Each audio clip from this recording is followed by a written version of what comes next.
Hey you, yeah you who clicked on this video. Thanks for giving our channel a shot. And if you will, please do us the honor of watching the video all the way through. Appreciate it. Now onto the video. Hello fellow 8-bit heroes. Today we are going to take a look at Disney Star Wars The Acolyte. Now before I get started, let me just set the table real quick. If you thought that things couldn't get any worse, if Star Wars couldn't get any stupider, I got news for you. So, God, this is probably peak ESG DEI nonsense. I mean, oh my God. But before we even get to all that, before we get to the Force, before we get to anything like that, what you need to understand about this series so far in episode 1 is that it is stupid. And when I mean stupid, I mean lacking any type of common sense, any type of logic. It's just dumb. So let's get into it. So this is episode 1, Lost Found. All right. So this episode basically just opens up in a cantina because we have to do the member berries thing with the Mos Eisley cantina. It has to happen. And because, you know, Disney has no new ideas and they have to recycle the same diner, the same bar every single time, like the construction, the design, it's almost like it's a fucking franchise. Like, that's how stupid it is. It's like, did somebody say Mos Eisley? That's how this is. And it's so very stupid. So we open up with an assassin basically confronting a Jedi to fight them in one-on-one single combat. Now, the reasons that this is stupid is because if you're an assassin, you just want to kill the target. But, you know, you now attacking a Jedi Master in public in single combat rather than using guile and stealth, it just doesn't scream assassin to me. But let's continue. So basically, instead of having a force battle or or the Jedi basically using their force abilities to subdue this person, they engage in what I can only call force foo. It is the dumbest. And my thought process is that they cast Carrie-Anne Moss because she was in the Matrix, and because of that they figured that they would just go with the whole kung fu theme, but that doesn't fit in the Star Wars universe. That way of combat and movement doesn't fit in the Star Wars universe. They pull the most crouching tiger, hidden dragon bull crap I have ever seen in life, but whatever. So this mediocre fight scene basically ends in the assassin targeting a civilian to distract the Jedi Master. The Jedi Master then has to take their entire focus away from their opponent to stop one knife, and then gets killed with a knife in the chest. I guess a poison knife. I don't really know, but I don't care either. So then it is revealed that this particular assassin knows the Jedi Master, and or whatever. Now this is dumb for, like I said, multiple reasons, but number one being a Jedi Master would need to take their entire focus off of an opponent just to stop one knife midair with the Force. But again, stupid. So even though this assassin, who is terrible at their job, knows that there are at least 2 witnesses who have seen her face, well, she doesn't kill them because the bartender, who is the one of the sole witnesses, has a kid. So she spares his life and leaves. Now, we then fast forward to a person with the same face who's obviously different, waking up abruptly. This person's going to wake up abruptly like 3 times the same way in this episode, but never mind all that. So this person wakes up. They're obviously some sort of mechanic. They look just like the assassin, but you can obviously tell that it's not, because it's the sister. Meet Osha. Osha is a washout from the Jedi Order, basically. A failed Padawan. And this failed Padawan is now working on ships as basically a mechanic. But this failed mechanic is now about to be accused of murdering this Jedi Master however many light years away, just off the say-so of a barkeep. Now, this is really stupid for a number of reasons, but the chief among them being that when the Jedi, the newly minted Jedi Knight, who also knows Osha personally, comes to get her, Yord Fondar, with Padawan Jeki, they are just stupid. So they take her into custody, but they forget one ability that they have that could rectify all this. They can read freaking minds. They can compel people to give them the truth, and this person should be no different. So all they really had to do was do the little Jedi mind trick. It's literally one of the biggest tropes of the entire Star Wars mythos, and just ask her if she did it. But no. Because of this stupid sandwich needing some sort of condiments on it, they need to continue doing what they're doing to further along the story, and it's just dumb. And then before all of this interrogation, before all of this to do, we get one of the stupidest scenes I've ever seen in any science fiction project in my life. These people have an explosion on a spaceship in space, and there's a fire that they have to put out. Did anybody quality check this? I know Leslye Headland is a bubble brain, and I know that Kathleen Kennedy is a bubble brain, but surely somebody saw this and said, you know what? Maybe, just maybe, we need to quality check this, because newsflash, people, there's no freaking oxygen in space to feed a fire. It wouldn't even work that way, but I digress.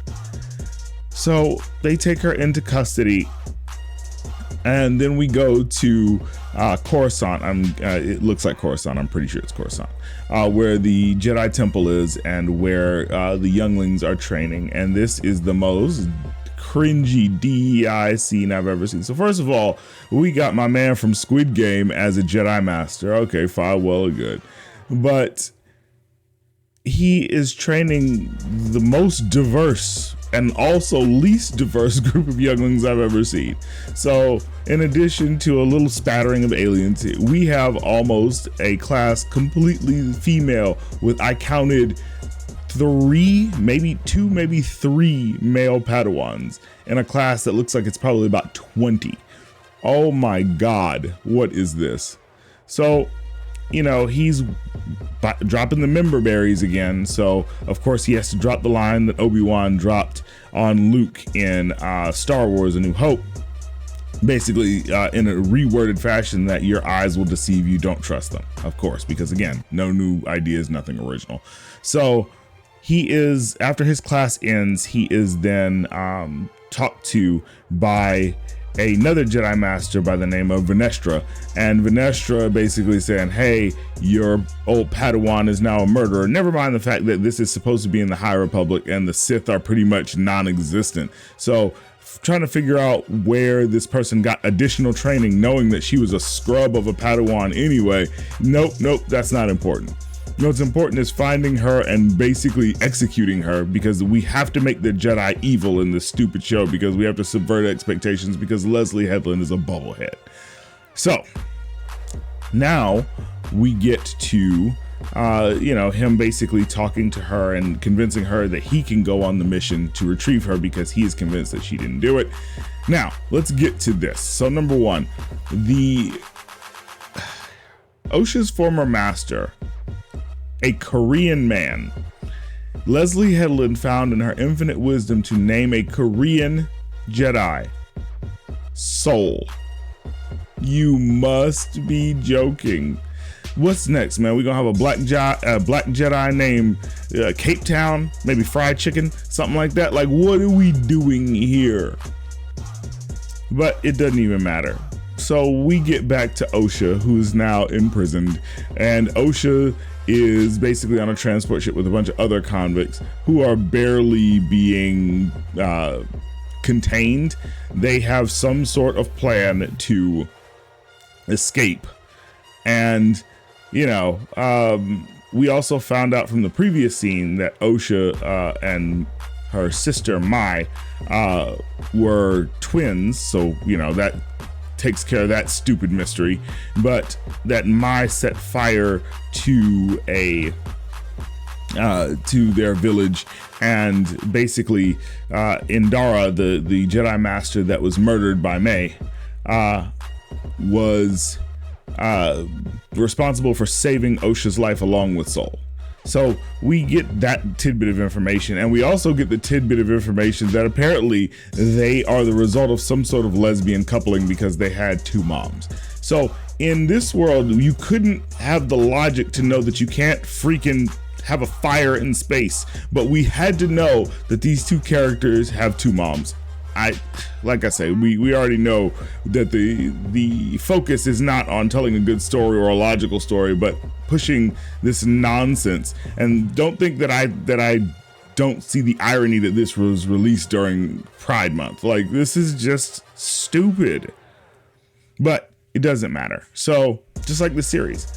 So, god-awful costumes aside, god-awful story aside, god-awful logic aside, they basically, we see some sort of weird-ass prison break where essentially they let some sort of technopath keep consciousness long enough to basically hack all of the droids on the ship who are piloting the ship.